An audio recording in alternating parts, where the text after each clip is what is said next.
Hello there, I'm Lloyd Evans. Welcome to the attic. It's time for another voicemail. Today's voicemail is from an anonymous caller. Let's listen to what they have to say. Hi Lloyd, you can broadcast this message, although I'd prefer not to identify myself. I found your channel when I left the organization. I've been watching your videos ever since. A quick story about me and me leaving the organization because I think this is important to what I'm going to bring up. It's a topic that I've been living through, and I was curious to know your thoughts on it. So I was born into in the organization. My whole family is Jehovah's Witness. I mentally left when I was around 27 years old. I physically stopped going to meetings when I was around 30 years old. I was married at the time. My wife was also Jehovah's Witness. Her whole family was also Jehovah's Witness. Um, I didn't want to force her to leave or anything like that. I knew it was a very delicate topic. I talked to her about it. She didn't like it, but she respected me and I respected her. And slowly, we just led our lives, and she realized that I didn't change as a person. If anything, I became a better person after I left Jehovah's Witnesses. So she slowly, through the years, she gathered the courage to talk to me about it. And after we talked, a few months passed by, and she also left the organization by her own volition.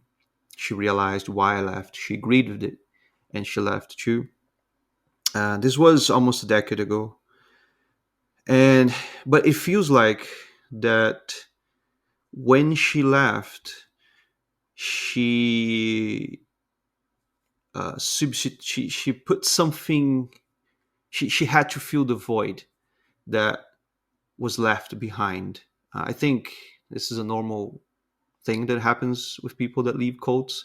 I definitely went full atheist. I was one of these atheists that was almost preaching about atheism. um, I thought everybody that was religious were like stupid and ridiculous and all that. So I went full swing on that. And then after a few years, I realized that I was also thinking in a very cultish and very extreme way. So today I'm a very different person. But she went in another direction.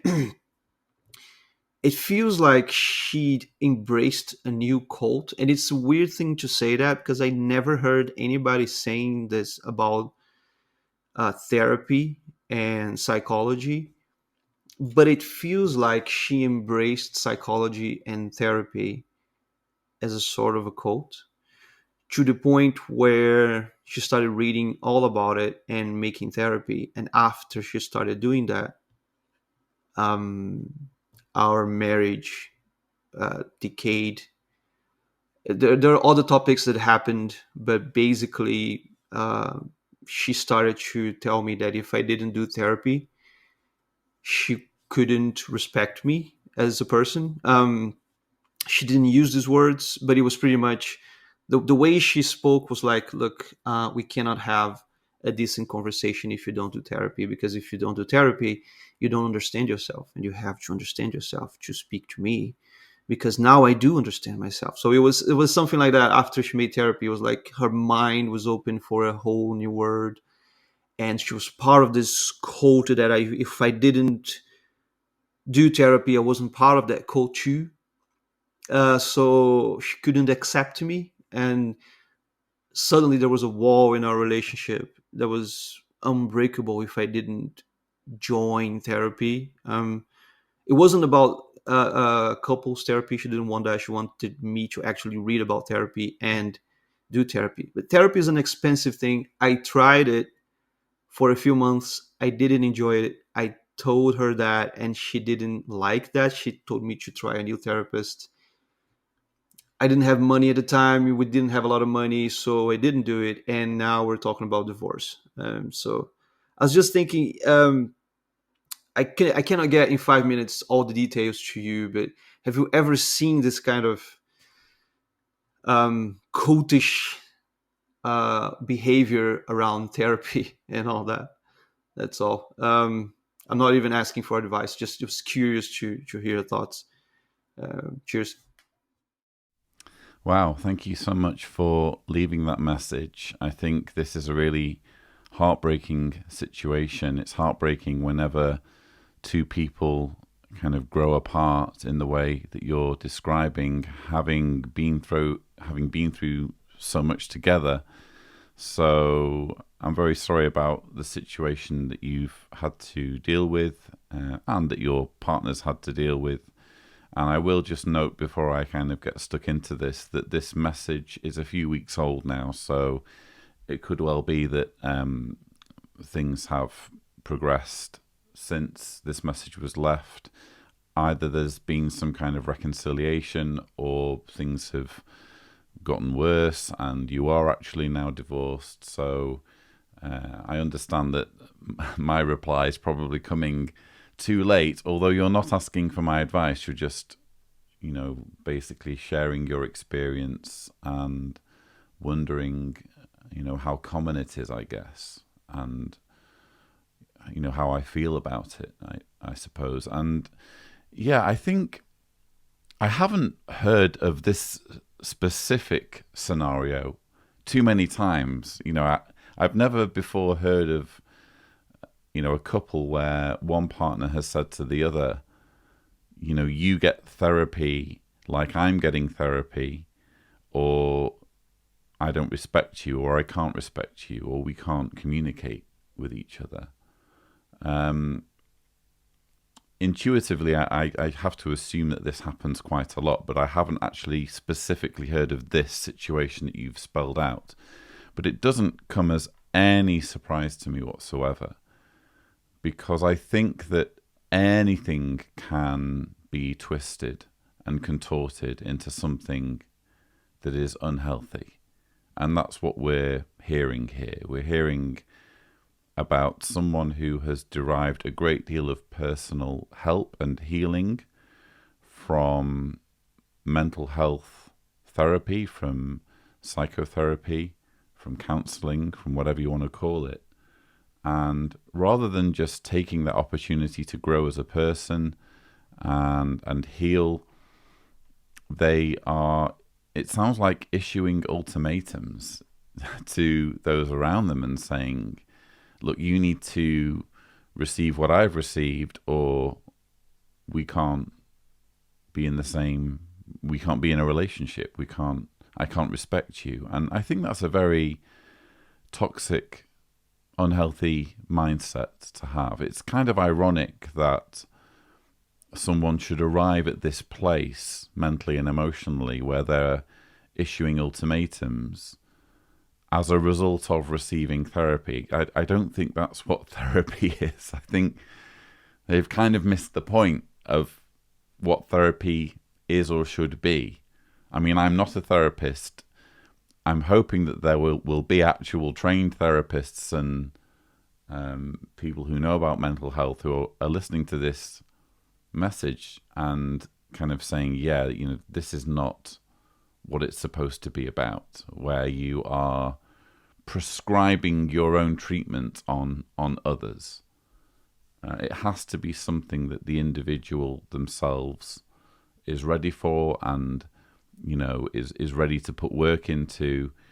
And it's never good to do that from a position of, I need to do this or my marriage is over, I do think it's probably likely that the therapy that you did receive, because you mentioned receiving therapy for a few months, more than likely you were very unlucky in getting a therapist who wasn't very good. And I can relate to that. I've been through a few therapists.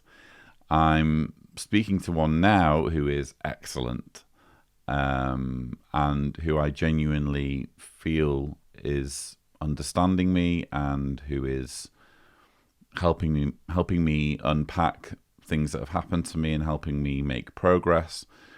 But I've been through so many therapists before this therapist who I've been deeply unhappy with and dissatisfied with, where it's almost been like they've been counting down the clock and just doing this kind of ritual with me where they make me talk for like an hour and then pick up $70-80 at the end, which is very unfair, I think. And in fairness, though, that's not how all therapists are.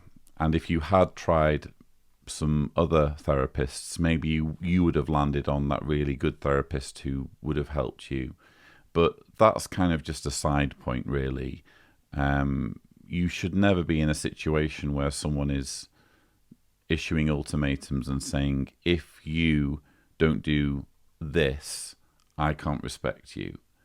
And I find it interesting that when the boot was on the other foot and when you were first exiting the cult, you were essentially trying to help deprogram your wife, but she was resistant to it. And so you backed off. You showed her that respect and you said, she respected me and I respected her. Well, that's how it should be. That's how it should be. And isn't it sad that now the roles are reversed and she's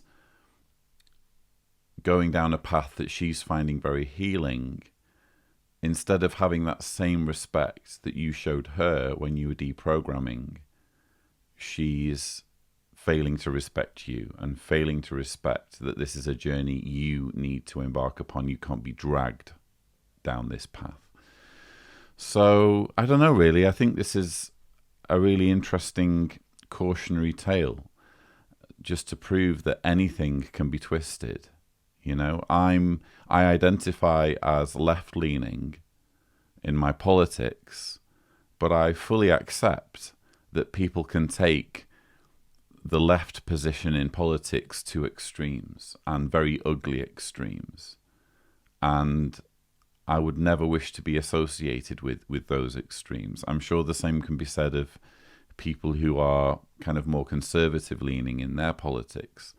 Anything can be taken to extremes. And it's sad, but that's unfortunately the way things work. I can only hope that in the weeks since you left this message, there's been at least some kind of closure on this.